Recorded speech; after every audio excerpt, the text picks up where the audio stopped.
go. How about some sound? That might help a little bit too. Welcome to the Great Old Ones channel. Let me go ahead and get this going. All right. Here I talk about role playing games in general, and I like to talk about a first edition Advanced Dungeons and Dragons. I'll be talking some more about that tonight. I have invited Doom Swords back, but we'll see if he's able to join us. He's a pretty bitty man. But I do have some things that I wanted to discuss and get things going. Oh, thank you, Dr. John Smith. Yeah, I had a pretty nice holiday. I had my grandson visiting. One of them was visiting for the summer, and the last week, his father brought two of the other kids along. So I had a whole house full of grandkids and my son to play with and do stuff here. So I decided, family takes a little bit of precedence on some of these things. So we had a good time. Now I am saddened because they all went home, but I'll get over it as soon as I start talking about first edition Advanced Dungeons and Dragons. Right. Well, welcome y'all. Please like and subscribe. Where's my banners at? We can go with this here. I like this one. Right. If you want to help out, that would be excellent. It's not required. Right, but we will talk about first edition Advanced Dungeons and Dragons this week. Ooh, I need to edit this one. Let's see.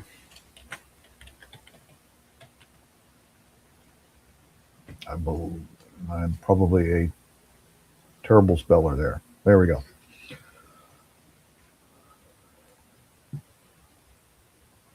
Let me hop back over here to the comment section and see what's going on. Hey, Rabbit D6Y.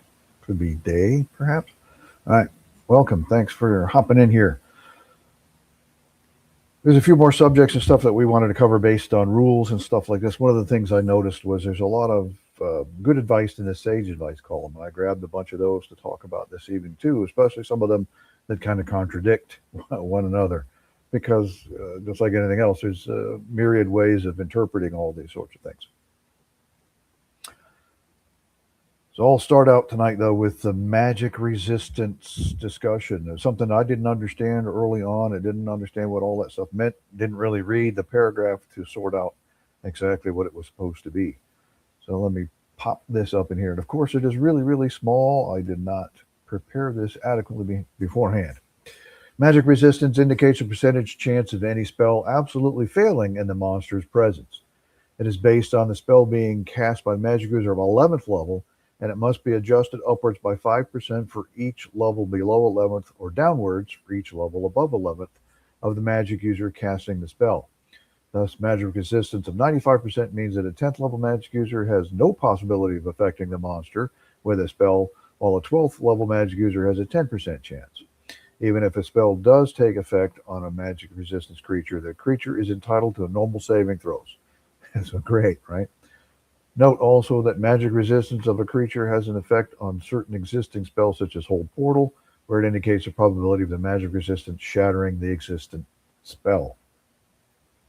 To make that look a little better, I will pull this up because I like visual things and show me how it all looks together. So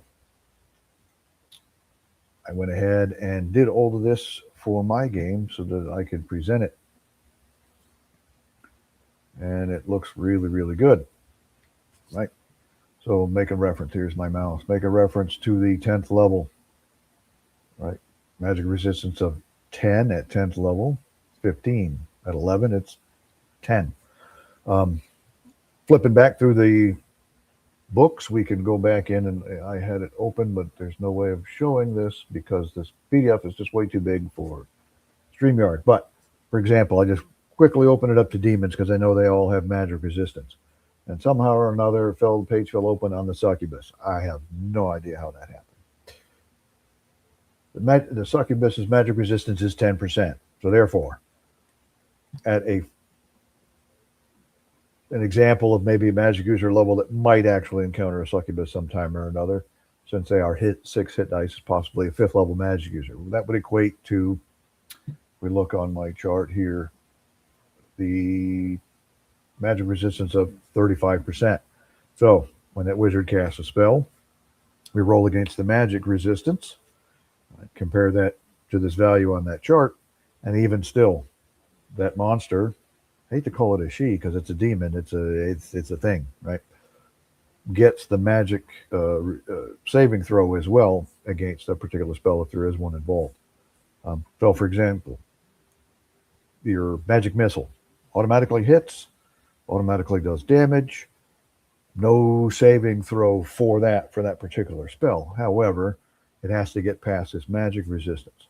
And one of the reasons I'm bringing this up, not that this chart or anything like that is all that difficult to understand, it's also confused a little bit with your elves and half elves being resistant to like sleep and charm spells. That is not a magic resistance that falls along on this particular chart. That is just a straight 90% roll, regardless of any sort of level of the caster or anything of that nature. So it is fairly important to keep that sort of thing in mind. Looking at some of these other monsters, type 1 demon here, 50% magic resistance. And they've got 8 hit dice, so maybe you're around 8th or 9th levels. It has your 50% magic resistance, so 8th or 9th level, you're looking 65, 60% instead of the 50% as written down that's on there. All right. Hopefully that sort of thing makes some sense to everybody and clears those things up. Hey, don't be afraid to ask questions and stuff. I'll answer a whole lot of stuff about questions as we get through. I take as many ideas from what you guys ask as I do from things that I think I want to talk about a little bit. Now we'll get into the Sage Advice column. I have taken and distilled down a whole bunch of them together to go over a few of them. The original column started out by Gene Wells. Later on, they had included other authors and stuff, and we can see where some conflicts have arisen. All right. Well, we'll go for the first one here. I've just bought the new Dungeon Master screen, and it says that monks attack on the cleric's table. But in the player's handbook, it says that they fight on the thief's table. Which is it? Well, this clears up that sort of confusion and stuff that was in there. Remember, later publications supersede what had come first. Monks attack on the cleric's table, a last-minute change by the staff members who worked on the Dungeon Master's Guide was made, reasoning that would be better for the balance of the game if monks attacked on the cleric's table. They're a little bit better a fighter than the thieves are. Right? We realize the change is going to cause some problems. We are doing all we can to ease the confusion. The monk, however, still saves on the thief's table, which in some ways is better for the monk. Here's a question that generated some conflict, I guess you could say, later on, and we've had another contradictory Sage Advice call. Do Rangers and Paladins cast spells at their level? And I think Dooms and I had talked about this one day. Do they cast spells at their level or at first level? Would a 9th level Ranger cast a spell as a first level magic user, or would he cast it as a 9th level magic user? All right, now Gene Wells' answer to that is he would cast it as though he were a 9th level magic user. I don't agree with this, but I am informed this is correct. I still think they should cast spells as first level magic user. Now, I don't have the exact article and stuff, but it was later contradicted a few years later in another Sage Advice column that said they attack or their spells go off at the level related to when they acquired them. So 9th level Ranger acquiring magic user spells, it goes off as a first level magic user. Your takeaway for something like this is it's your game. You decide which one of those is the appropriate way of doing it. Since there's no real clear guidance on it, and the guidance that comes in Sage Advice, which is considered to a certain degree canon, can be confusing, pick what you like. May thieves use bows? The answer is no, but we should put an asterisk next to that one. If you use the Unearthed Arcana supplement that came out with first edition Dungeons and Dragons, and a lot of people like it, they love it. This is one of the reasons why they do, is thieves gained the ability to use short bows in that particular edition.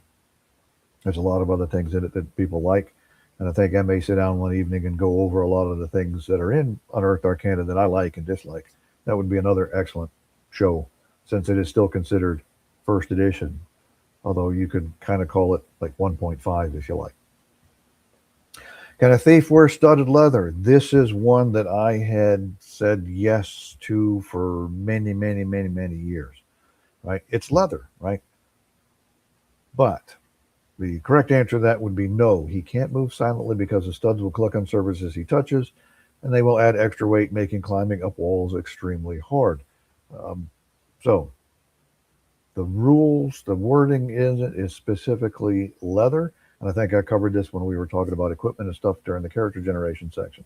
It says leather, and that's all you're limited to. Even though studded leather has the word leather in it, it is not part of that. Thief cannot wear studded leather. Now, I know I've been in plenty of games where that's been a house rule that they allowed them to wear studded leather to give them better armor class. Here's another one that had set me up for a while. When an augury spell is cast, do the gem inlaid sticks disappear, or can they be used over again? All right, the answer to that is any material component used to cast spell disappears as soon as the spell is cast, regardless of whether the spell is cleric spell or magic user spell.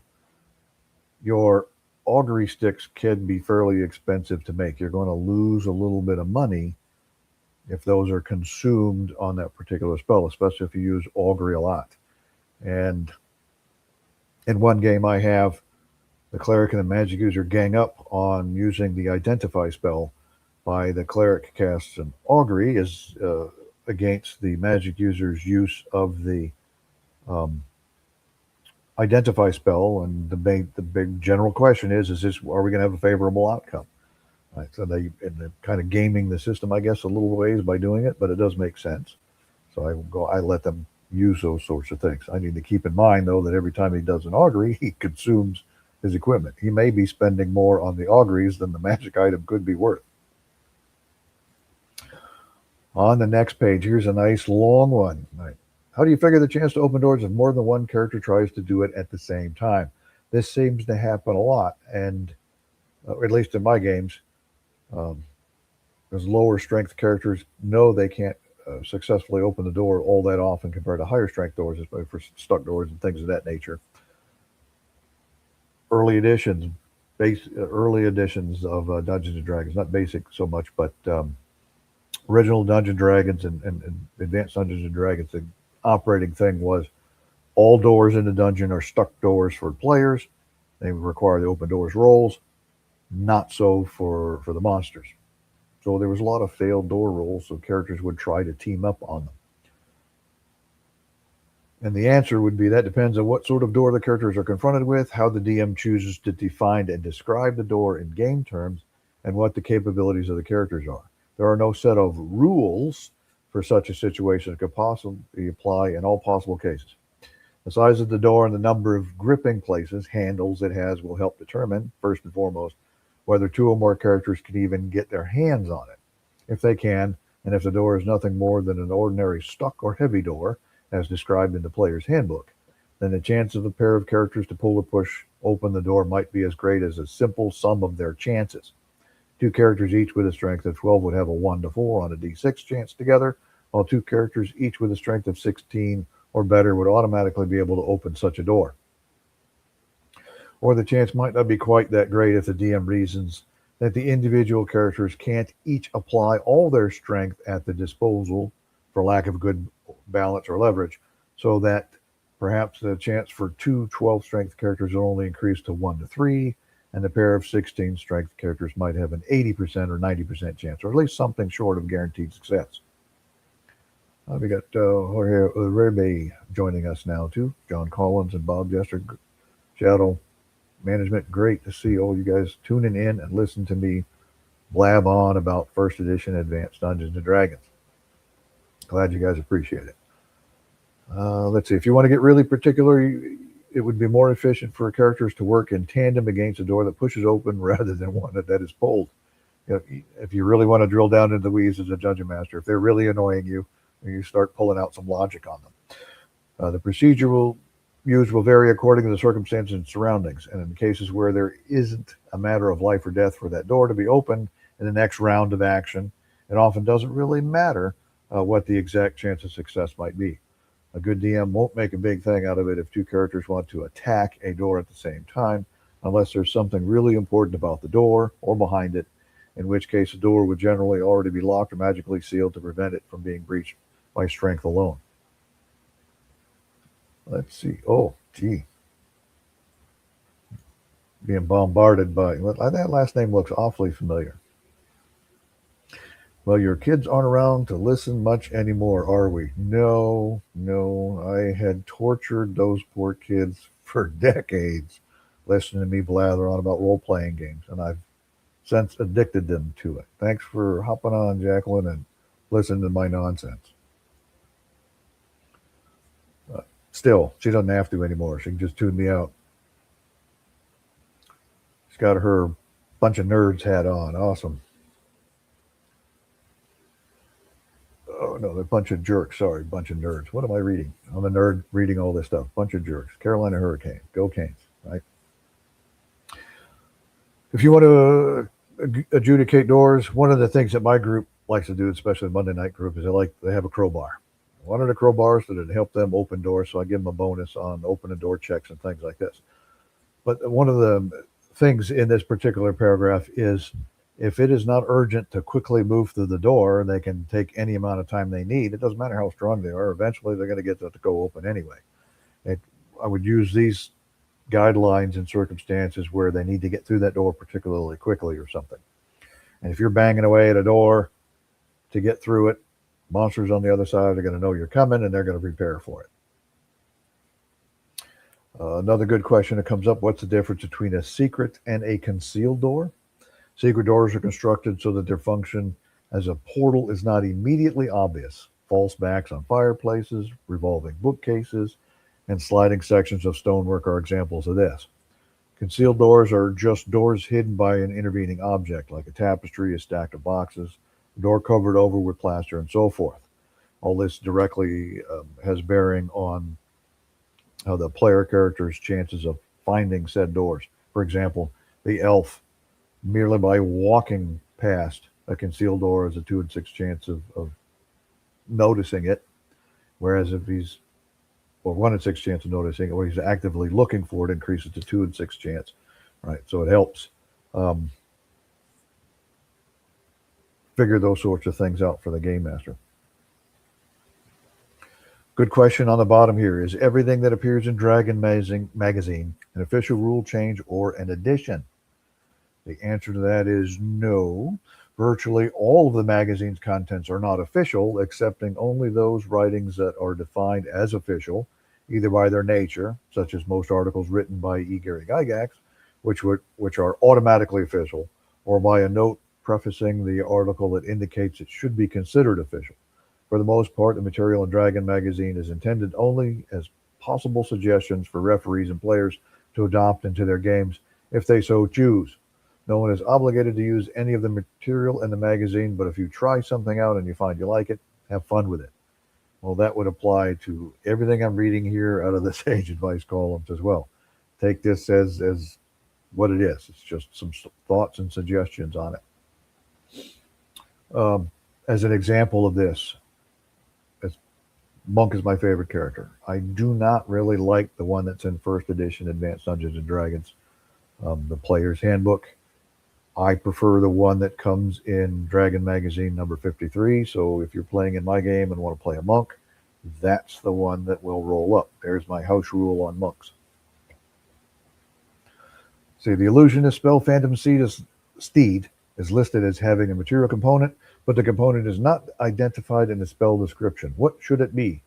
Here's the example here. Material component for the Phantom Steed is a small silver horseshoe. Great. So there's silver. It costs a little bit of money. And it is consumed upon casting. Let's see. Do strength bonuses count for hurled weapons such as daggers, spears, clubs, javelins, etc.? Right. The answer here would be yes, although the DM may limit the application of full strength bonuses for small, light weapons such as daggers. Right. So, again, yeah, advice is sure, go ahead and do it. But as you see fit as the Dungeon Masters. And let's see, in a few words, what would be the difference between the two monks? Primary difference is the one straight out of the player's handbook. That monk is D4 hit points, even though he starts with 2D4 to begin with. That monk is D4 hit points. Seems a little weaker as far as that stuff goes. The armor class progression starts at AC 10. Okay. Whereas the one out of Dragon Magazine number 53, D6 hit points. Not it's just like a thief, right? So it starts out D6 hit points instead. So they're a little hardier, I guess you could say. Their armor class starts at, if I remember, I don't have it right off the top of my head, starts at 6, if I remember correctly, instead of 10, and progresses from there. They rearranged the abilities that they pick up at levels, and I guess a little bit more logical progression as they saw for the differences in there. The first edition player's handbook monk has certain thief skills, whereas they've limited, even though they still got them in the Dragon Magazine, they limited some of their scope. You can find traps as a monk, but you don't necessarily have the ability to disarm them because that's not really your forte, that sort of thing. So there's a quick summary of the difference between the two. I ought to bring that up and show it one day since I use it a lot. And run a comparison on them. That's a good question, at Jorge. Hopefully that answered your questions in a few words. So, you're very welcome. Let's see. How thick and strong is a 50-foot rope? That's a good question there, and that sort of information does come up on occasion now and then, because characters are going to climb that wall and they're going to tie a rope around themselves as they climb. So some help with what would happen had something drastic happen is in order. Let's see, the average adventurer's rope is probably a 9/16 inch hemp, judging from the encumbrance rules. Such a rope has a parting strength of 3,450 pounds if it is in good condition. Doug Niles, author of the Dungeoneer Survival Guide. I'm definitely going to be doing a episode on those Orange Spine books. I love some of them. Want to get back into reading through them. If anything, they are great advice if you're not going to use the rules. Author of the Dungeoneer Survival Guide notes that when used to abruptly halt a free fall, a rope's effective strength can be as little as 10% of its maximum. And what kind of shape is it in? How much stress has it been put under over its lifetime and stuff should determine how much the load would be. So character falls, you've got him tied to the end of the rope. All right, it's an old rope, it's been used frequently, it's been stretched to the point that it doesn't have as much strength as it used to. You can change that 3450 down to a smaller value. And I've had a number of players that tie themselves to ropes and cross chasms and things like this, and then sooner or later somebody falls. This is a great thought exercise on what would happen using different types of rope. Now that's a 50-foot hemp rope. I think I probably need to take a look and look up what a silk rope be in addition to this, because everybody sooner or later they all go buy silk ropes because they're lighter. I'd imagine the parting strength would probably be very similar. It'd be a thinner, lighter rope. All right. Certain monsters have no listed hit dice and only a fixed number of hit points. How do you figure out their effective hit dice for things like saving throws and combat ability? For example, Beholder, right? 45 hit points. Well, how much is that? How many hit dice is that? So unless the creature's description states otherwise, divide the total hit points by 4.5 to get hit dice. That would be your average roll on a D8.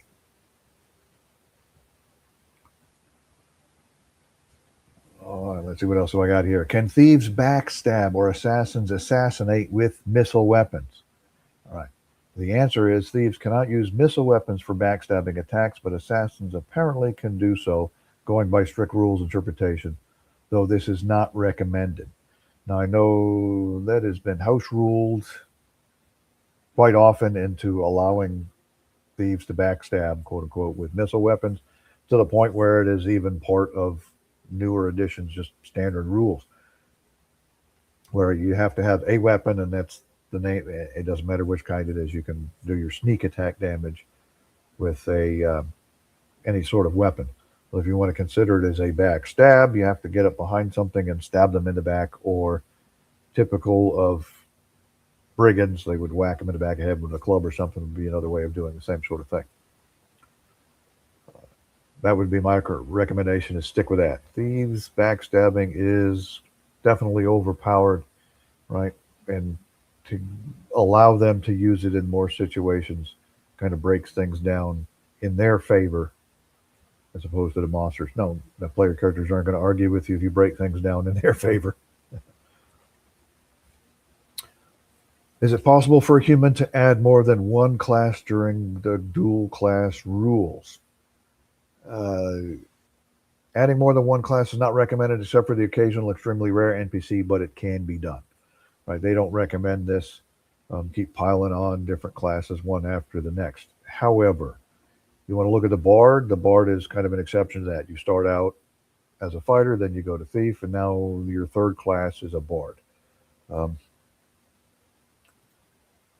I guess a back club doesn't have the same ring to it exactly. No, it doesn't. Doesn't. That would be what speakeasy, I guess, would be a back club. Yeah. All righty. I think I found an error in the player's handbook. It lists the maximum dexterity for half orcs as 14, but the AD&D game Eratta published in Dragon issue number 35 lists the maximum dexterity as 17. The answer is you have indeed found a mistake in the player's handbook. Half orcs do have a maximum dexterity of 17. So if you've been playing it as 14 all these years, that is a typo in the book, and officially it should be 17. How many pages did I got? Oh, so let's see here. Dungeon Master's Guide on page 164 says that magical armor is weightless, but it also says on page 28 that magical armor only weighs half as much as normal armor of the same sort. So how much does magical armor really weigh? Good question. We covered a little bit of this when I was talking about equipment. When Doom Swords and I was generating a character. All right. It must be said that the term weightless is a misnomer. If armor were actually weightless, it would float away. Yeah, right. You can resolve this contradiction one of three ways. First, you can just use the rule on page 28. Magical armor weighs half as much as normal armor, has half the normal encumbrance, and allows movement at the next higher rate. This does not mean, as one reader suggested, that a human in magical leather moves at 15 inches. Magical armor negates movement reductions, but does not increase the base movement speed. Second, you can just use the rule on page 164. Armor weighs virtually nothing. Third, and this is kind of what I like, you can split the difference and rule that magical armor has normal weight, but it is totally unencumbering or only half as encumbering because of its magical nature. This last option has the additional benefit of preventing characters from simply weighing a set of unknown armor against a normal set of armor in order to determine if the unknown armor is magical or not, getting around the discovery parts of the game, right? Normal armor weights are on page 27 of the Dungeon Master's Guide. That's one way of handling that sort of thing. I kind of like that approach to it. You're not really going to know it's magical armor until you don it, right, and start using it. That's one way of figuring things out. Or you do the identify and going with the specific rules on the identify. You don't have a whole lot of time to get it unidentified when you find it. This way they can't metagame it. All right, so there's all I had out of the sage advice column.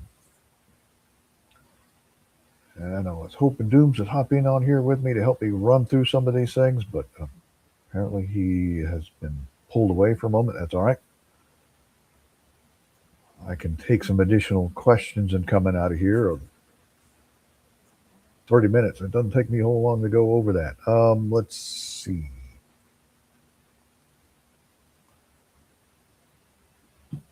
What else do I have here in my...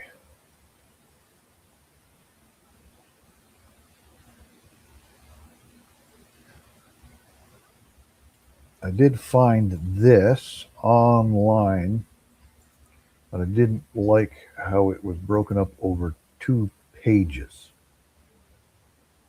And that was a nice piece out there. I thought this was great, but broken up over 2 pages didn't look quite as good as my spreadsheet. Um, I do use a spreadsheet for a lot of quick reference stuff. Let me bring that back up so you guys can see it. And I usually give it away to people who ask about it. And I keep adding to it as I move along. Ooh, where did it go?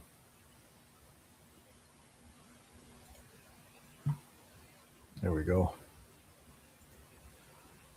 All right, that's just one tab. It's my main tab, right? I've collected all sorts of stuff together for quick reference and stuff to go at it. Things that you wouldn't normally find on the Dungeon Master screen or something like this. So theoretically speaking, I could print this out and use it, but some quick reference for a lot of things. All right, let's see. There's my turning matrix because I don't have it written. Spells, how much they cost for people that asked, and quick reference things that I go try to use things quickly instead of digging through the books. Capacities. Capacities was one thing that I did find.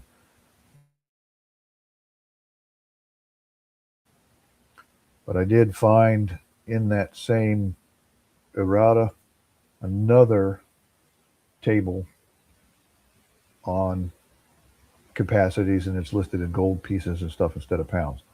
Right, so that errata out of the Dragon magazine was excellent as far as putting together some info.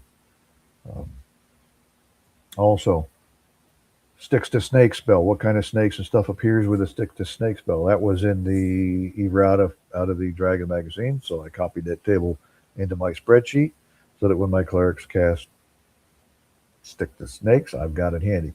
Yeah. Thanks, John. Yeah, definitely a nice reference sheet. What I need to do is convert it into like a Google sheet or something and create a Google Drive for it. So then put it on links to it or something that's on my page, media or something that we can get to. I don't mind sharing this sort of information. The encounter tables. Here's it out here. What do I encounter where? Right. Types of terrain. When do I roll for those encounters in that terrain? Another one that happens a whole lot. Where's it at here? Spell level resting time. This section here. Spell level 1 to 2, got to rest for 4 hours. So you don't necessarily have to sleep overnight to recover your spell abilities. Magic user or cleric can take a nap and get some spell ability back after a 4-hour nap. Of course, now I'm going to be rolling for random encounters every hour while they're resting in the dungeon, of course. Your activation, something that comes up a little bit. If you're stickler for timing in the round, this activation stuff comes in handy, right? How long does it take when I chug the potion for it to start taking effect? 1d4 plus 1 segments. So it could be as late as halfway through the round before your potion starts taking into effect. How long does it take me to kick off a staff? 2 segments. Now it needs to recharge for 8 segments again before I can use it again. So that if everybody's done after the 5th segment, 3 segments into the new round is when that would recharge. Wands 1 to 2 depends on what you consider, how they function, and set them off. Right. Poison. Now, poison is another one in there it's a lot of it is driven by the description of the monsters and stuff. Right. But your save adjustment, if it kills you instantly, takes effect instantly. If you get a +2 to your saving throw against the poison, be a couple of segments for it to begin to take effect on you, so that your cleric actually has some time to get something done about it. A question that was answered in the because of it basically came out in the Lost Caverns of Zozcanth and the monster that was in there. How do you avoid gaze attacks? And it was in the basically for the stat block for the uh, basilisk or the Dracolisk. That's what they called it. But basically, basilisk dragon combination. Um, if you are completely surprised, 9 out of 10 times you're going to get caught in that gaze attack. If you're just surprised, remember your difference between surprise and complete surprise is you rolled either a 1 or a 2. A 1 you're surprised, a 2 you're completely surprised. Except for the ranger who's never completely surprised. He's only just could only just be surprised. If you're surprised, 7 in 10 chance that you're going to get caught by that gaze attack. If you're just normal, you know, no surprise or anything like this, walking around the corner, there they are. Both of you pass your surprise rolls. 5 in 10 chance that you're going to get hit by that gaze attack. If you're attacking it, there's why this seems to be a little bit different. I'm not sure, but it's a 3 in 10. I guess if you're attacking it, you're doing what you can to avoid the. Okay. Yeah, there we go, Gonzalo. Yes, you can. You can cast neutralize poison on unknown potions to test them without worrying about getting killed. Yes, you can. Right. That is absolutely correct. Although it wouldn't be for the block of potions you've laid out on the floor. It would only affect one of them. I wouldn't let you get away with all of that. But that is a correct way of playing that one. I guess if you're attacking a creature, you can avoid its gaze because you're not exactly looking it in the face the entire time. You're looking for holes in its defenses and things like this. Now, if you are avoiding its gaze, you're holding your hand over your eyes, you're turning to look the other way or whatever, it'd be the equivalent of basically being blinded.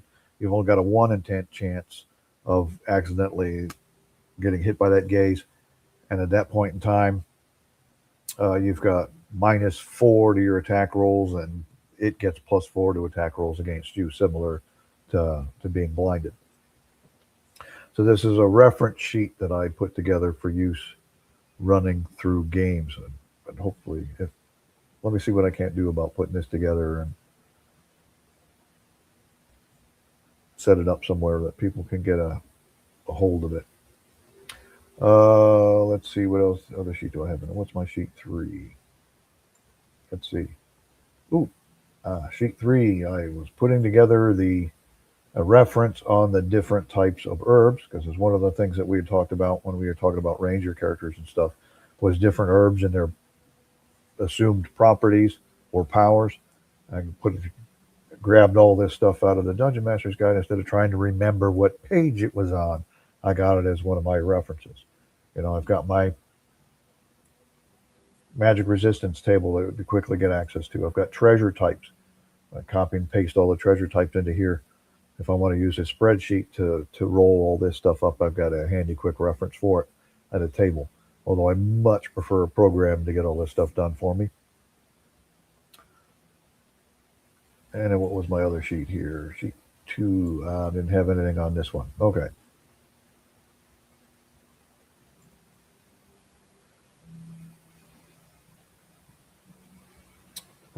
Some random tables that I had found, strange locations, right? I found some just random tables on the internet. I said, these are some great things, so I picked them up to use them. All right. I get more asked about books all the time. Well, what kind of book is that on the shelf? It's just dungeon dressing. Stop asking me what is it. Well, okay, I'm going to randomly roll up. What is the book about?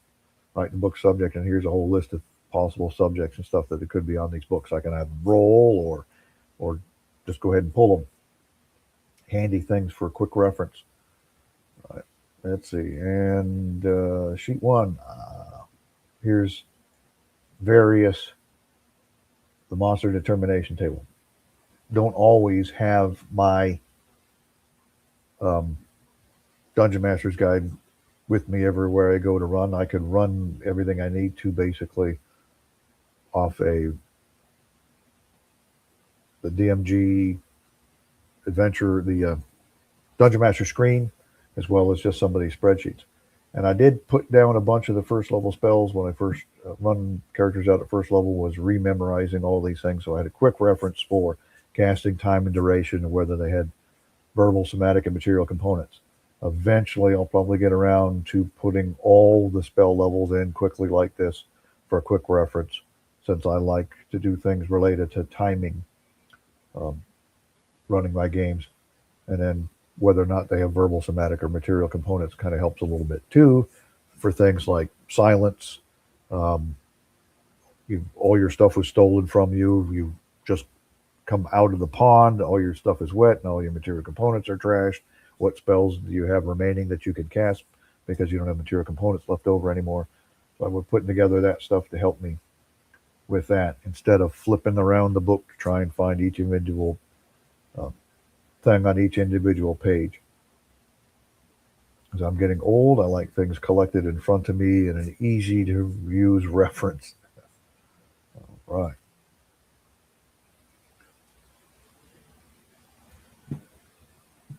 Cool. Well, so while I'm here, have you guys got any questions about anything? We did have a great one from Jorge. What I may do is actually one day on the stream, I'll start putting that together. I'll try to get those pieces, um, cut and paste them into good documents that I can actually bring into um,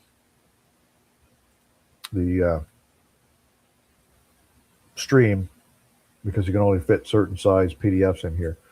The compare side by side, just two pages up together, one right next to the other, the two different types of monks. If you guys would find that useful, I'll see if I can't arrange that to get that together. Again, I like that particular thing out of the Dragon magazine, so I can use it. Nothing in the rules says I can't house rule all that stuff. Things to make things a little bit better for players. And again, I would definitely want to sit down and talk about the Unearthed Arcana book and what I like and don't like that's in that particular book. There's another thing that I found in a recent Dragon magazine that I want to go ahead and start using. I like cantrips. I like the cantrips that are in the Unearthed Arcana, for example, but those are just magic user cantrips. I found a article in there about cleric cantrips that I'd like to use. Give the clerics a little bit extra stuff that they can do in addition. Give them more things to do other than their one spell at first, and then sit around and wait for the rest of the day to do something else. Right. Well, I don't see any further questions or anything coming up, and I ran through fairly quickly, in my super caffeinated state, everything that I wanted to talk about as far as the sage advice columns with the errata and stuff that was in it, some errors that were found, and then the magic resistance, which is something we hadn't talked about. So I think I'm out of stuff that I wanted to cover this evening. I'll put together more stuff. Throw in the comments. Throw some things out there that you want me to cover. And I'll start putting together another video based on those sorts of things. The last couple of ones we've done on dungeon design, for example, was one of your comments that you'd like some extra input on good dungeon design. So we put together a stream on that. I'll definitely do more of that. Just give me a comment and I'll see if I can't figure it out. I think next week, let me put together things on Unearthed Arcana, what I like and don't like about it. We'll talk about that next week. I'll see if I can't rope Doom Swords into helping me out on that sort of thing again. Sorry if I don't have a whole lot more to you than 45 minutes worth of stuff tonight. Hopefully you got something out of it. Check back in with me again next week. And as an aside, since I've got Gonzalo here, I'll pin him down a little bit. Him and I are, again, considering running the Rollmaster character creation videos. We're going to start putting that stuff together. No timeline set for that yet, but we'll talk about Rollmaster again since it's been a while since we've done so. I do have other game systems that I want to get into since this is retro games. I'll probably get into talking about Traveler a little bit. North of the Rockies has got one. There's a fun table in Dragons that gives random items found by thieves picking pockets. I need to look that one up. Yes, that is excellent. Because I do have player characters who like to pick pockets randomly and see what they get. And I got to make stuff up. But here we go, a good random table. Hopefully scorpions is on that table. It may not kill them, but it'll be painful.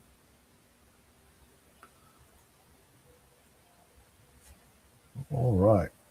Well, I'm going to go ahead and cut this one short and let this one go. I'll catch you guys next week. Yeah, I'll put together something for Unearthed Arcana. At least get a start on what's that stuff in that book for next one. Let's see. Maybe you could design an expanded DM screen with all that information on your reference sheets. Yeah. Being unable to buy my own Dungeon Master screen, you can guess that I photocopied all of the pages that I needed out of the books, put them together on my own. My daughter on here will let you know all about that. Put together my own Dungeon Master screens with the foldable cardboard folders. And I put that stuff together for my own, but it was only those references. I probably could reorganize this particular reference and make up pages that would fit on the 8.5 by 11 Dungeon Master screen to set it out. And that's an excellent idea. Yeah. As soon as I find my round to it, I should probably get started on that one. Thanks, John. That was a good idea. All right. Well, thanks for. Can't remember the issue number. Yeah, I can look it up. I won't look it up. You know who's going to look it up for me? Google. I'll Google it, and it'll tell me what Dragon magazine that was in. Google has been a big help in searching through all of these things because I just ask the question, and it'll tell me which magazine and stuff it appeared in. Let's see.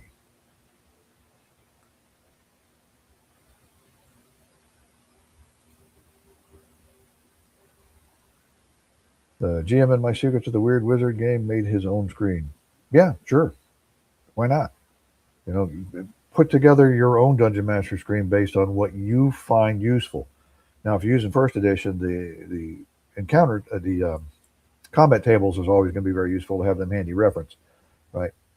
Because yeah, Thaco might have been a reference point, but remember there's all those extra 20s in there, the extra 520s for armor class, lower armor classes that still give those characters a chance of hitting higher armor classes. Let's see. Let me type this in.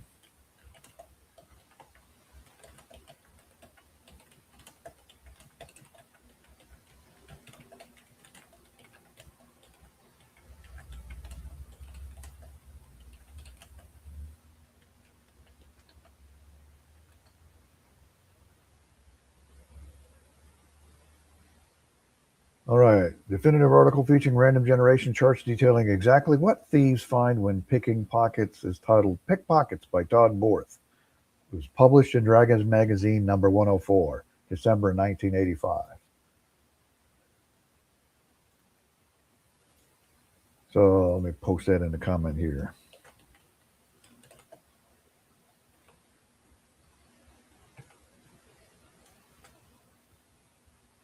There we go, Dragon 104. That way it'll appear in the stream and stuff later. All right, it's not that hard to make one. There are those plastic ones with pockets on both sides. What I used was basically a cardstock folder, like you would use as a protector, as much as it was a folder for anything else. And since they folded in half, I put things on either side, stuff the players could see on one side, and then the player stuff I needed on the other. And I set 3 separate ones together, so I had 6 panels to put stuff on that could be displayed. The plastic ones would be another excellent choice too, because they would be a little more durable. Right. What I'd done was copied them and then ran them through the with Avery label printer paper, with the full sheet label printer paper, the 8.5 by 11 ones, and that stuck that on there.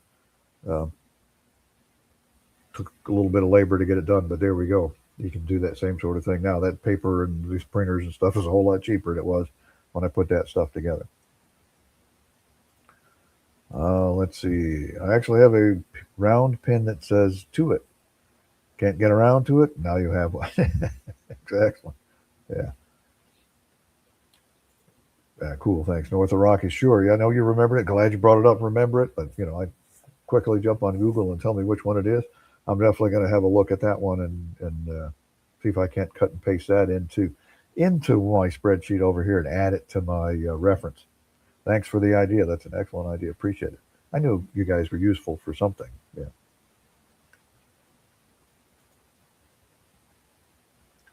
Well, cool.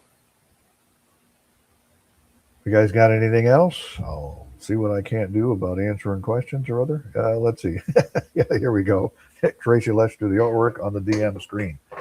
Yes. Ooh, speaking of which, hold on just a moment here.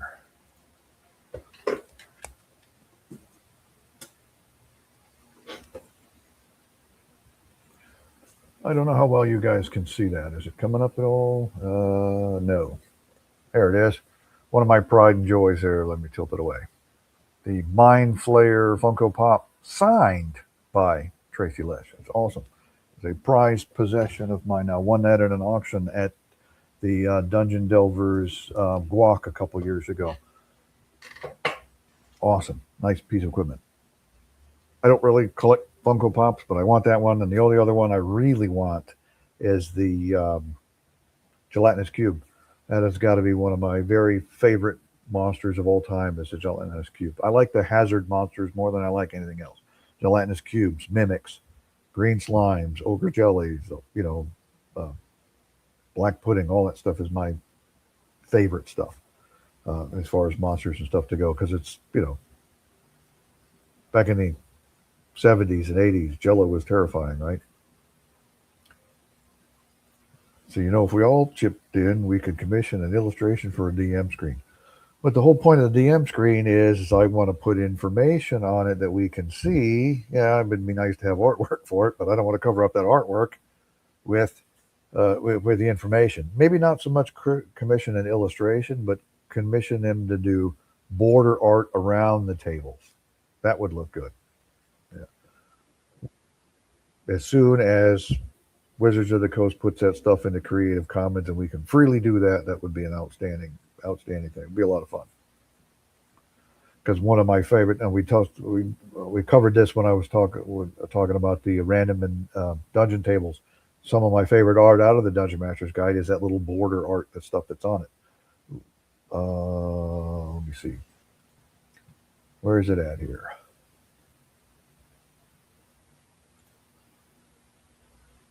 Do I still have it here?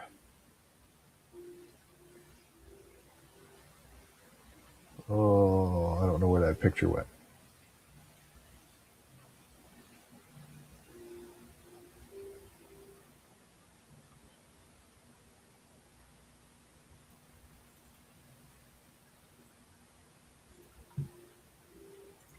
Is it still on there?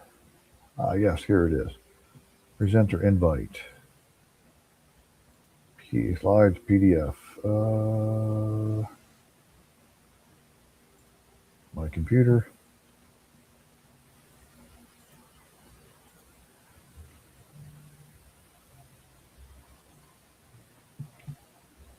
Is it going to let me come up with it? Yes, it is. Art like this. That stuff along the bottom. A Dungeon Master screen with this sort of type of artwork around all the borders. That would be excellent. That would be excellent. It would convey a game that's ongoing and stuff through it, the panels, like the Bayou Tapestry on my Dungeon Master screen. That would be excellent. Let's see. In the 70s, kids were smearing Jello off stuff that chicken art. Okay. Yeah, artwork that faces the players. Well, there's one thing about the Dungeon Master screen. You can have in player-facing information for things that they can make reference to, like equipment, um, die damages for your weapons and things like this, the encumbrance, the hit modifications, stuff, your weapons for summer type, all that kind of stuff could be included on the outside of it so that they could have a quick reference in front of them too. Um, but yeah, Tilly in here, that would be super cool. Yeah, I think something like that on a Dungeon Master screen would be excellent So you'd have plenty of room for your material and stuff that you want on there. But then there's the art that you could show of people doing this stuff. Keep that in mind. Hey, I keep playing the lottery. Eventually, they'll get the idea that I'm supposed to win it, right?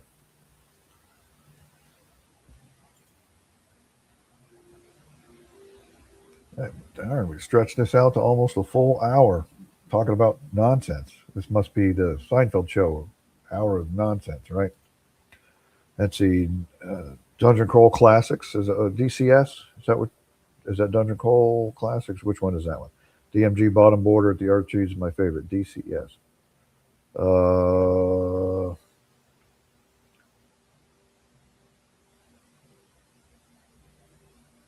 is that Dungeon Crawl Classics? I've got something back here. Is that? Oh, Dungeon Crawl Classics is DCC. DCS. Is that what we're talking about? David C. Sutherland. Okay. Gotcha. Yes. Okay.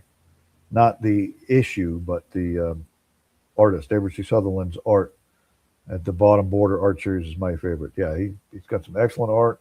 He his stuff portrays. We talked about art before on this stream about that kind of stuff and what we get out of the art part of it.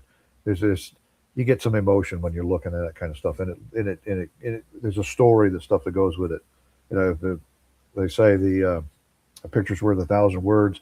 I think Sutherland's art is worth a lot more than just 1,000 words. It's some excellent, definitely excellent art. Let's see. Trifold iPad-like device would be neat. DM tables to scroll through on the inside, reference pictures for players on the outside. Yeah. Um, I run, since I don't have any players locally to run around the table games, I run my stuff on virtual tabletop, and that handles a lot of the work for me, the random table rolls and stuff like this. Um, so I've gotten used to that. If I were to run a game at a table now, I'd have to have that running nearby just for the references and stuff to get to it. Put together a, a tablet, but I can scroll through all that stuff handy would be great too. I don't know if you guys have seen them, but they do make the hang on extra monitor, basically screens that you would put on your laptop, and you put one on either side and stuff, and you could run multiple screens off your laptop, and they're just hanging there. That would be a good way of doing it. All right, North of the Rockies, I think has nailed this one down. The stream about nothing. Yeah. Are we going to celebrate Festivus? Don't know a whole lot about Festivus. Let's see. Festivus for the rest of us. But the only holiday I like holidays and stuff like this, but I like some of the more obscure ones, like Guy Fawkes Day. Nobody knows anything about that one.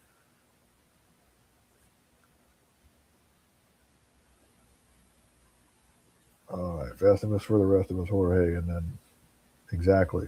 Okay. Let's see. Search function in PDF books are lifesavers. Yes, it is. As long as your PDF is a decent scan that is OCR capable, right. You can get some pretty cheap scans out there of these books and some of the material that we've been talking about for first edition that is not, the quality isn't there, so that scanning things, or it wasn't scanned with OCR quality to begin with. The premier editions that were put out a few years ago by Wizards of the Coast cleaned all that stuff up, reformatted or reprinted them for the PDFs. They're definitely an excellent way of getting through the books. When I'm putting together material for the streams and stuff, I'm typing in my PDF search. Okay, I want to find this particular subject. So I type in, look, and see what comes up with it, and I cut and paste it into a document to save it. And then, like I did with the magic resistance, I printed it out as a PDF. Should have looked at it before and blown it up a little bigger or something larger font so that everybody could see it. But that's the paragraph right out of the book, cut and paste, right? So it's a good searchable function in PDFs. Great. If you're using PDFs and stuff at the side, perfect. If I'm going over to a friend's house, like I fly to visit some friends in Vegas, we play Dungeons and Dragons, right? Yes, they've got all the materials and stuff. right? But I have all my stuff on PDF, so all I got to bring is my laptop and a pocket full of dice. I don't have to worry about taking my stock of books, which add weight to the my carry on and stuff, and I don't want to risk losing those books. Right? So having all that stuff available on PDF makes things a whole lot easier too. Yeah. Well, I've got some great comments from you guys and advice and extra suggestions out of this stuff for this stream tonight. Excellent. I definitely very much appreciate you all coming out and participating in all this and listening to me blather on about first edition Dungeons and Dragons. Uh, we've got, relatively speaking, young people here that are interested in it too, because Jacqueline is my daughter, right? And clearly, she's maybe a teenager because I'm not that old, right? So,